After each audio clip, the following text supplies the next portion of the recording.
Kia ora, annyeonghaseyo. I'm Philip Turner, New Zealand Ambassador to the Republic of Korea, and I'd like to talk to you a bit today about public diplomacy. Now, I'm talking to you today from the foyer of the New Zealand Embassy in Seoul, and on the walls here we have a few artworks from New Zealand that I'd like to start with. First one is a sculpture in the shape of corrugated iron by a very prominent New Zealand artist called Jeff Thompson. It shows the North Island, the South Island, and Stewart Island. Next to that, we have a number of pictures of prominent New Zealand landmarks. The first one here is the Auckland Art Gallery, Toi o Tamaki, which at this stage was exhibiting some artwork from Korea. Next to that, we have the city of Queenstown, a very well-known New Zealand tourist resort, well known for its outdoor adventure, including bungee jumping. Then over here, we have a screen showing various shots of New Zealand, and then we have another picture of an actor who will be very familiar to many Koreans, Ha Ji-won.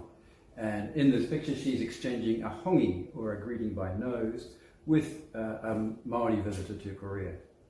And finally, in the far corner, we have a night view of Auckland, including the Sky Tower, which is one of New Zealand's most prominent landmarks. So first of all, I would like to congratulate the Korea Foundation for hosting the 4th Public Diplomacy Week with support from the Ministry of Foreign Affairs through both physical and virtual initiatives under the COVID-19 pandemic, which is now our new normal. I recall that last year, the event was held in an entirely virtual format due to the pandemic. At the New Zealand Embassy in Seoul, we were delighted to take part through a virtual tour of the embassy and the virtual booth and much more. Now that was great fun and a very valuable thing to do during the pandemic. So thank you for the opportunity and your great efforts once again. Now for Aotearoa New Zealand, our public diplomacy consists of promotional activities which enhance Aotearoa New Zealand's relationship with the world. These activities can include such things as arts and culture, Māori, sports, digital-led campaigns, as well as consular-based events. Ultimately, our public diplomacy highlights Aotearoa New Zealand's foreign policy goals, our international role and values, and showcases New Zealand as a vibrant, innovative, and sophisticated nation. Now, we have an exciting year coming up. Next year, we will celebrate the 60th anniversary of diplomatic relations between Aotearoa New Zealand and the Republic of Korea. It will provide great momentum to celebrate our existing relationship and advance it towards a more prosperous and sustainable future through public diplomacy in Korea and in New Zealand.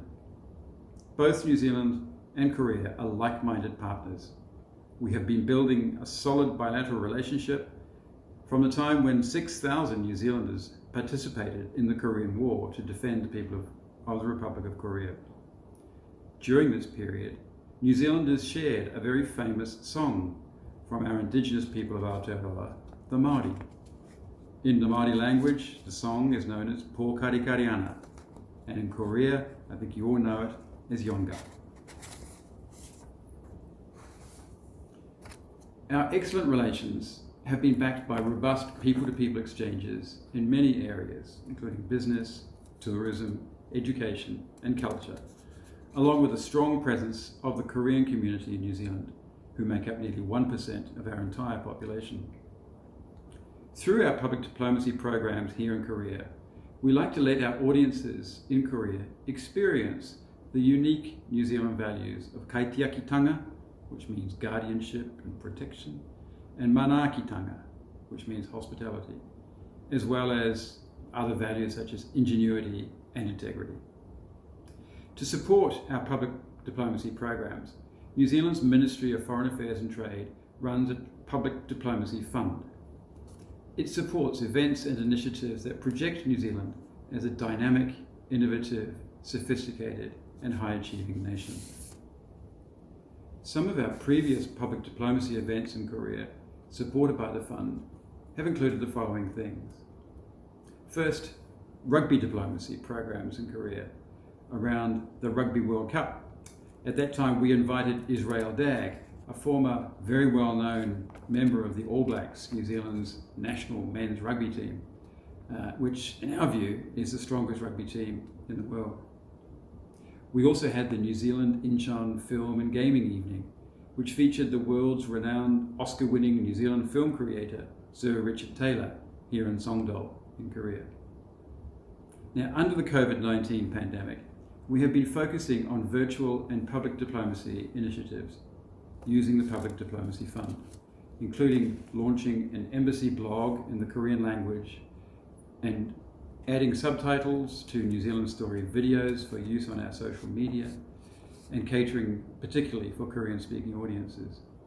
We would like to formulate best public diplomacy strategies to factor in people's lifestyles and values in order to portray brand New Zealand as a modern and sophisticated, future-oriented destination.